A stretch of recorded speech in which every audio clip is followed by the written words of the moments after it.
All right, so today I just want to go through a little presentation I created, so I don't have to repeat this to just tons of people.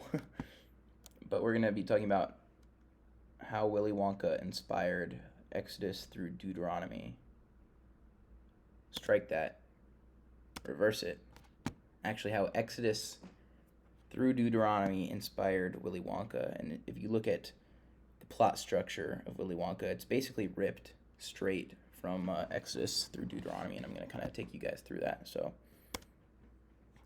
this is referencing the point in the beginning of the film where they're just about to enter the factory, and they all have to sign this contract. And as you can kind of see here, they can read the beginning letters, right? And then as you go, it gets smaller and smaller and smaller, and then you can't read it in anything. But the children still decide to sign. This is parallel to a quote from Exodus. All that the Lord has spoken, we will faithfully do, when they're at Mount Sinai and they agree to the covenant.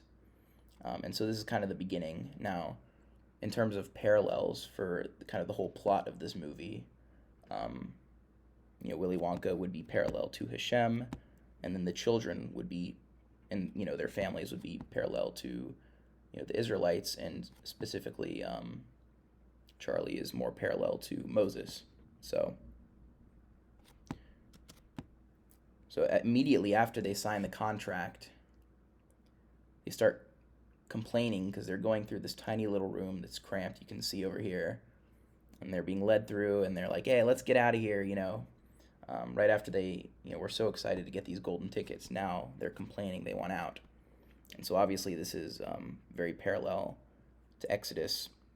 How the people instantly grumble against Moses. What shall we drink? But this is a common theme throughout.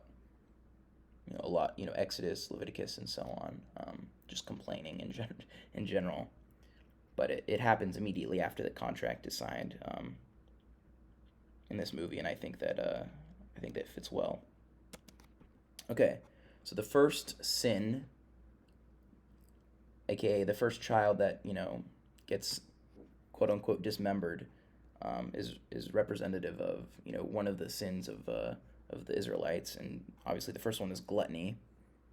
And so in Exodus 11:4, the riffraff in their midst felt a gluttonous craving, and then the Israelites wept and said, "If only we had meat to eat." And so this is where all the birds are sent in, and obviously they're kind of on the nose with this one.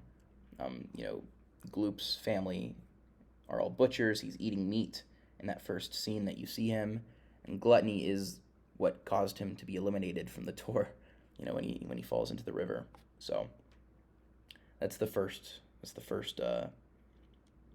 transgression, you could say, and he's eliminated. All right, the second one is impulsiveness. Now this is a little bit more of a stretch than the other three,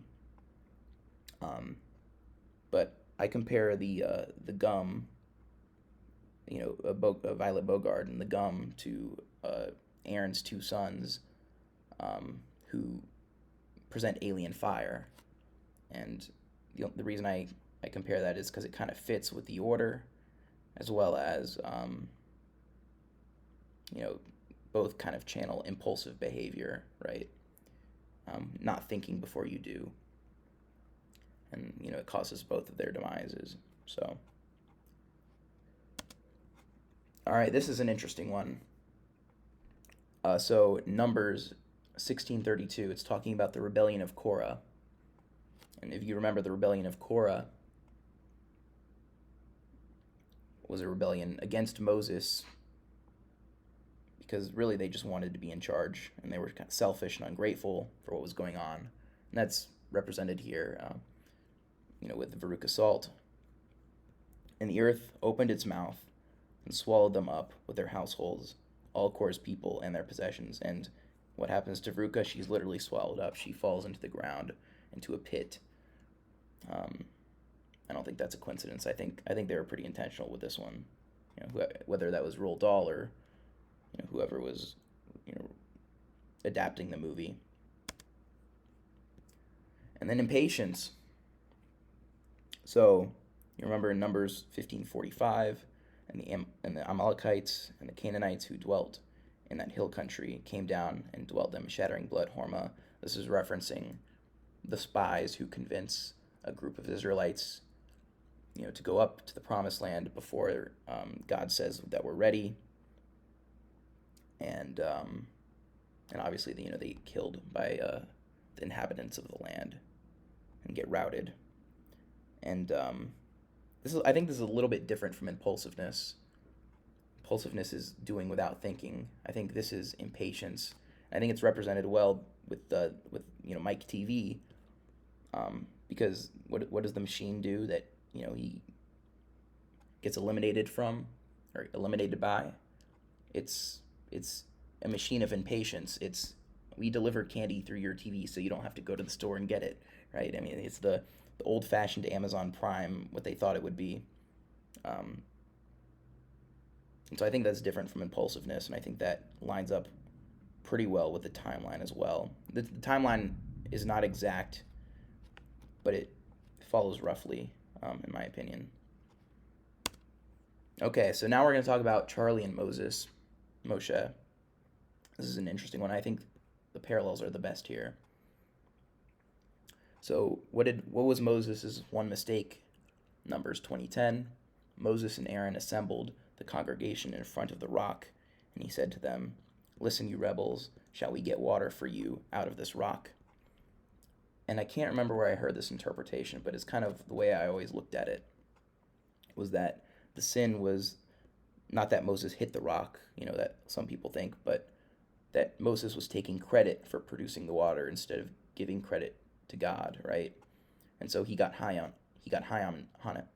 himself, and was subsequently punished by not being allowed to see the promised land.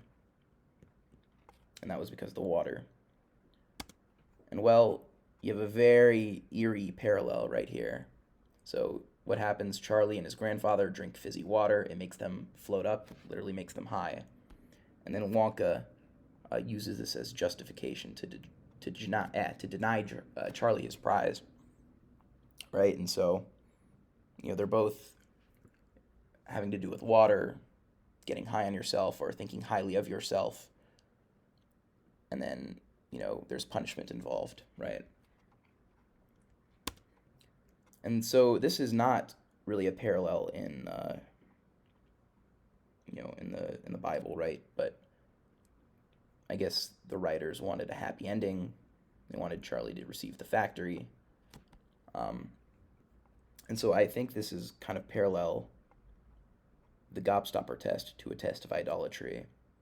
And the reason is because after he gives back the gobstopper, it's revealed that Slugworth, who was trying to bribe Charlie for the gobstopper, actually worked for Wonka.